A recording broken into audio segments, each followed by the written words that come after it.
Hello everyone, welcome to my YouTube channel.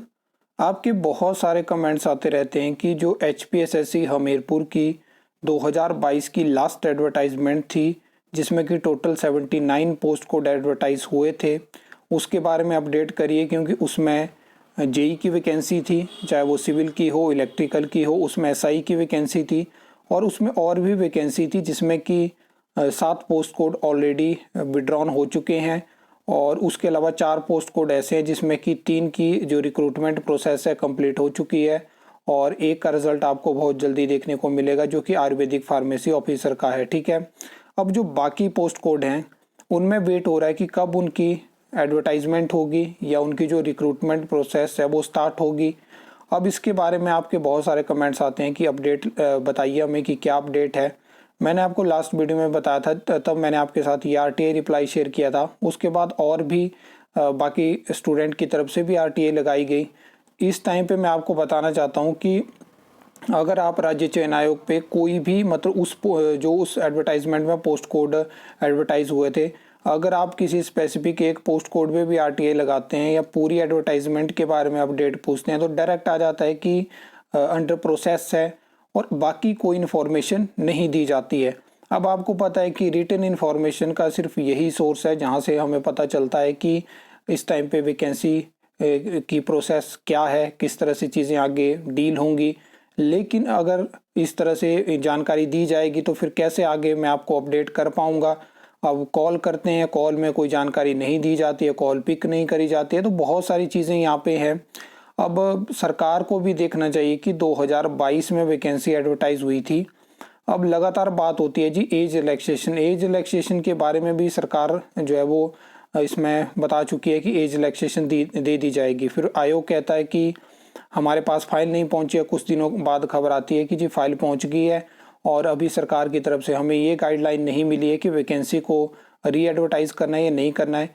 एक चीज़ सबको पता है कि हिमाचल प्रदेश में क्या होता है कि एक साल में अगर आपने कोई वैकेंसी जैसे अभी एडवर्टाइज हुई, अगर एक साल में उस वैकेंसी की रिक्रूटमेंट प्रोसेस स्टार्ट नहीं हो पाती है तो डायरेक्ट ये चीज़ आ जाती है कि वैकेंसी को री एडवर्टाइज करना पड़ता है।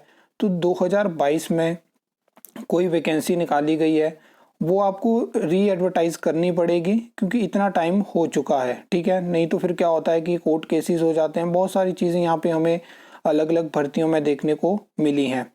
अब यहाँ पे मैं सिर्फ इतना कहना चाहता हूँ कि आयोग को डायरेक्ट मतलब बताना चाहिए कि क्या रीज़न है सरकार के एंड पे, क्योंकि पहले वो बता रहे थे कि गवर्नमेंट की तरफ से हमें कोई भी इंस्ट्रक्शंस नहीं मिली हैं और गवर्नमेंट जैसे ही हमें डायरेक्शन देगी हम वैकेंसी को एडवर्टाइज कर देंगे। एट द एंड आयोग का भी यहाँ पे क्या होता है कि उनका भी मेन रोल नहीं है। जो मेन रोल रहता है यहाँ पे वो होता है सरकार का। सरकार अगर उन्हें बोलेगी कि आज एडवर्टाइज करिए तो आपको आज एडवर्टाइजमेंट देखने को मिलेगी। अब आप अगर ध्यान से सोचोगे तो आपको TGT की वैकेंसी क्यों सबसे पहले देखने को मिली, बाकी वैकेंसी आपको साथ में क्यों देखने को नहीं मिली?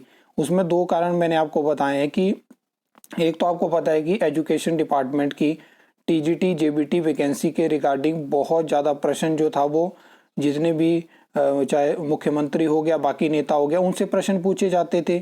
काफ़ी ज़्यादा प्रेशर था इस मतलब TGT और JBT भर्ती को लेके।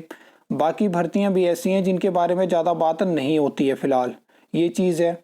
और अभी आपने रिसेंटली जो है वो मुख्यमंत्री की एक स्पीच भी देखी होंगी जिसमें उन्होंने ऐसी भर्तियों पे फोकस करा। उन्होंने ऐसी भर्तियां गिनवाई जो कि इस साल आपको देखने को मिलेंगी, ऐसी भर्तियां जिनमें कि आपको एग्ज़ाम देखने को नहीं मिलते हैं। अब हिमाचल के ऐसे हालत हो चुकी है कि यहाँ पे उन्हीं भर्तियों की बात होती है जिनमें ना कोई एग्ज़ाम होता है और ना वहाँ पे कोई मतलब उसके लिए टेस्ट कंडक्ट करवाया जाता है। आउटसोर्स भर्तियाँ आप उनको बोल सकते हैं या किसी पॉलिसी के तहत ये वो भर्तियाँ होती हैं। डायरेक्ट उनको बैकडोर भर्तियाँ भी आप बोलेंगे तो कोई गलत बात नहीं होगी। ना वहाँ पे प्रॉपर एडवर्टाइजमेंट है, ना प्रॉपर रिजल्ट हैं, कहाँ तक वो कितनी फेयर हैं वो आप सबको पता है। तो ये सब चीज़ें हैं। बाकी अब यहाँ से अब पूछ रहे थे कि कब तक एडवर्टाइज हो सकती है। मैंने आपको बता दिया है कि ये बिल्कुल भी रिस्क नहीं लेंगे अभी जो TGT की वैकेंसी, क्योंकि 50,000 से ज़्यादा OTR हो चुके हैं और अभी इनको ट्रस्ट नहीं है कि कहीं ज़्यादा रश हुआ तो हमारी ये जो हमने पोर्टल बनाया है ये क्रैश हो सकता है। तो इसके लिए क्या रखा है टारगेट फ़िलहाल की अभी जेबीटी की वैकेंसी मुझे लगता है कि जब टीजीटी की लास्ट डेट ख़त्म होगी या कुछ लास्ट के दिन रहेंगे उस टाइम आपको जेबीटी की वैकेंसी देखने को मिलेगी। इस वीडियो के माध्यम से मैं आपको ये कहना चाहता हूँ कि आप चाहे 2022 की किसी वैकेंसी का वेट कर रहे हो या आपको पता है ऑलरेडी कि बहुत सारी वैकेंसी की रिक्वेजिशन राज्य चयन आयोग हमीरपुर पहुँच चुकी है, तो आपको अपनी आवाज़ उठानी होगी। इकट्ठा हो सकते हैं राज्य चयन आयोग हमीरपुर के बाहर और डायरेक्ट वहाँ पे बात कर सकते हैं ताकि चीज़ें क्लियर हो सकें। अब रोज़ वेट करना, रोज़ देखना वेबसाइट में क्या हो रहा है, बाकी यूट्यूब पे चीज़ें सर्च करना, गूगल पे चीज़ें सर्च करना कि क्या अपडेट है, अलग अलग जो चैनल्स है वहाँ पे कमेंट करना, उससे अच्छा तो मैं बोलता हूँ कि एक बार आयोग में जाया जाए।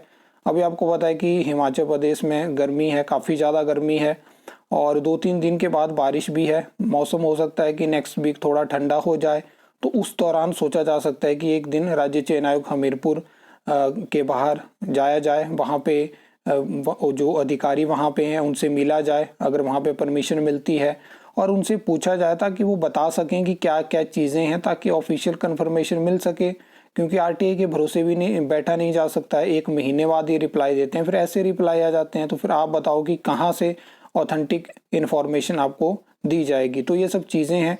बाकी आपको क्या लगता है आप लिख के ज़रूर बताना। मैंने इसी मोटिव के साथ ये वीडियो बनाई थी ताकि अगर आप चाहते हैं, ऐसा नहीं है कि बहुत ज़्यादा भीड़ की ज़रूरत है, 10 लोग भी होंगे, 20 लोग भी होंगे तो वो अपना काम करेंगे, क्योंकि उतने ही लोगों को मिलने के लिए अंदर बुलाया जाता है और वो अगर अच्छे से बात कर सकते हैं तो वहाँ पे चीज़ें हो सकती हैं। बाकी आप बताना कि क्या चीज़ें करनी है, क्या नहीं करनी है।